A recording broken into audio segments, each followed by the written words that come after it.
வணக்கம். நான் Hema Amarnath. Shares and mutual funds பற்றி பேசிக் அண்ட் சிம்பிளாக நம்ம இந்த வீடியோவில் பார்க்கலாம்.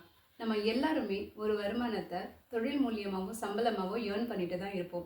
செலவு போக அவங்களோட வருமானத்துக்கு ஏற்ப 1000மோ 5000மோ 10,000மோ மிச்சப்படுத்திட்டு தான் இருப்போம். இப்படி நம்ம சேமிக்கிற பணத்தை ஒன்று பேங்க் எஃப்டியில் போடுறது, இல்லை போஸ்ட் ஆஃபீஸில் போடுறதுன்னு சில சேவிங்ஸ் இன்வெஸ்ட்மெண்ட்ஸ் பண்ணி வச்சுருப்போம். இது ரொம்ப செக்யூர்டாக இருக்கும். பட் ஃபிக்ஸடாக கம்மியான பர்சன்டேஜில் தான் வட்டி கிடைக்கும். இந்த ஃபிக்ஸடாக வர இந்த எக்ஸ்ட்ரா இன்கம் சொல்கிற பேசிவ் இன்கம் சரியா அப்படின்னு பார்த்தோம்னா இது ரொம்ப கம்மி தாங்க. இந்த வளர்ச்சி கண்டிப்பாக போதாது. ஒவ்வொரு வருஷமும் இன்ஃப்ளேஷன் இன்க்ரீஸ் ஆகிட்டு தான் இருக்குது. ஃபார் எக்ஸாம்பிள், ஒவ்வொரு வருஷமும் பொருட்களோட விலை இந்த வருஷம் இருக்கிற விலை அடுத்த வருஷம் கண்டிப்பாக அதிகமாகுது. அது பால் விலையிலேருந்து மளிகை சாமான்லேருந்து எல்லாமே விலை ஏறிட்டு தான் இருக்குது. அப்போ இந்த வாய்ப்புகள் இல்லாமல் இன்னும் வேற என்ன இருக்குது அப்படின்னு பார்த்தோன்னா நல்ல வளர்ச்சி கொடுக்கக்கூடிய லிஸ்ட்டில் ஷேர்ஸ் அண்ட் மியூச்சுவல் ஃபண்ட்ஸ்னு சொல்லலாம். இப்போ நம்ம அந்த ஷேர்ஸ் பற்றி சிம்பிளாக பார்க்கலாம். ஒரு வரையறுக்கப்பட்ட நிறுவனம், பப்ளிக் லிமிடெட் கம்பெனி, மக்கள்கிட்ட இருந்து பணத்தை முதலீடாக பெறுவதற்கு பங்குகள்னு சொல்கிற ஷேர்ஸை கொடுப்பாங்க. இதுக்கு ஒரு ஷேருக்கு இவ்வளவு ப்ரைஸ்னு அவங்க நிர்ணயம் பண்ணியிருப்பாங்க. Private limited companies, public limited கம்பெனிஸ்னு ரெண்டு வகை இருக்குது. இந்த பப்ளிக் லிமிடெட் கம்பெனிஸ் மார்க்கெட்டில் லிஸ்ட் பண்ணி பப்ளிக்ஸ்க்கு ஷேர்ஸை ப்ரொவைட் பண்ணி ஃபண்ட்ஸ் ரைஸ் பண்ணுவாங்க. அதாவது அவங்களோட முதலீடை அதிகப்படுத்திக்குவாங்க. இதன் மூலமாக கம்பெனி வளர வளர அந்த ஷேர்ஸோட ப்ரைஸும் ஏற ஆரம்பிக்கும். அப்போது அந்த ஷேர் ஹோல்டர்ஸ்க்கு அவங்க அதிலிருந்து ஒரு சில பெனிஃபிட்ஸை அவங்க கொடுப்பாங்க. ஒரு கம்பெனியோட ஷேர்ஸை வாங்கி வச்சுருக்கிறதால நம்ம அந்த கம்பெனியோட முதலாளியா அப்படின்னு கேட்டிங்கன்னா அப்படி சொல்ல முடியாதுங்க. அந்த ஷேர் ஹோல்டர்ஸை நம்ம பெனிஃபிஷியல் ஓனர் அப்படின்னு சொல்லுவோம். அந்த கம்பெனியோட ஷேர்ஸை நம்ம வாங்கி வச்சுருக்கிறதால அதோட பெனிஃபிட்ஸ் எல்லாமே நம்மளை வந்து சேரும். அந்த பெனிஃபிட்ஸ் என்னென்னு பார்த்தோம்னா dividends, share splits, rights issue, bonus shares, இது எல்லாமே. ஃபர்ஸ்ட் நம்ம டிவிடெண்ட்ஸ்னால் என்னென்னு பார்க்கலாம்.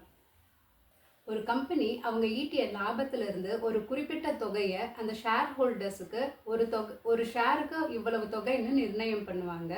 அதை அவங்க டிவிடெண்ட்ஸாக கொடுப்பதாக அனௌன்ஸ் பண்ணுவாங்க.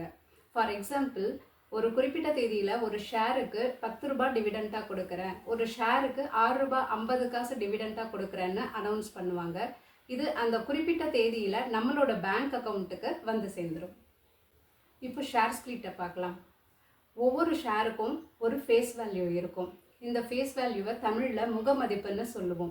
இந்த ஃபேஸ் வேல்யூவை பிரிப்பாங்க. ஃபார் எக்ஸாம்பிள், 10 ரூபாய் இருக்கிற ஃபேஸ் வேல்யூ 5 ரூபாவா பிரிக்கிறது, 2 ரூபாவா பிரிக்கிறது.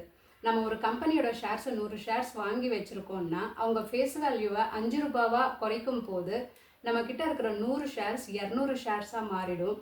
ஃபேஸ் வேல்யூ 10 ரூபாயில் இருந்து 5 ரூபாவா குறைஞ்சிடும். ஷேர் அன்னைக்கு ட்ரேட் ஆகிற ப்ரைஸும் பார்த்திங்கன்னா பாதியாக குறைஞ்சிடும். அடுத்து போனஸ் ஷேர்ஸ்.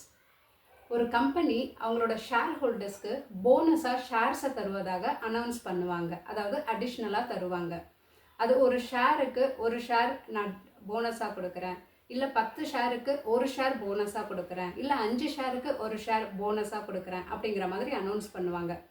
எக்ஸாம்பிள், அவங்க ஒரு ஷேருக்கு ஒரு ஷேர் போனஸாக தரதாக அவங்க அனௌன்ஸ் பண்ணாங்கன்னா நம்மக்கிட்ட 100 ஷேர்ஸ் இருக்குது அப்படின்னா நமக்கு 100 ஷேர்ஸ் இங்கே 200 ஷேர்ஸாக மாறிடும்.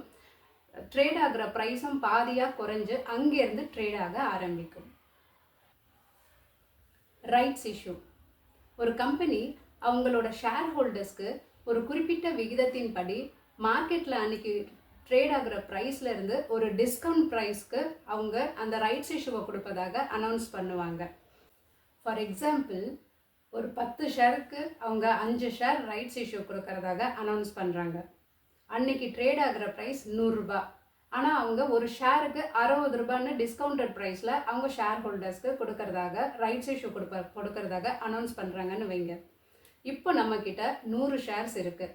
இந்த 100 ஷேர்ஸுக்கு அவங்க சொல்கிற விகிதத்தின்படி அவங்க 10க்கு 5ன்னு கொடுத்தாங்கன்னா நமக்கு 50 ஷேர் இங்கே 60 ரூபாய் ஒரு ஷேருக்குன்ற ப்ரைஸில் நமக்கு 50 ஷேர் இங்கே டிஸ்கவுண்டட் ப்ரைஸில் கிடைக்கும். இதை ரைட்ஸ் இஷ்யூ அப்படின்னு சொல்லுவோம்.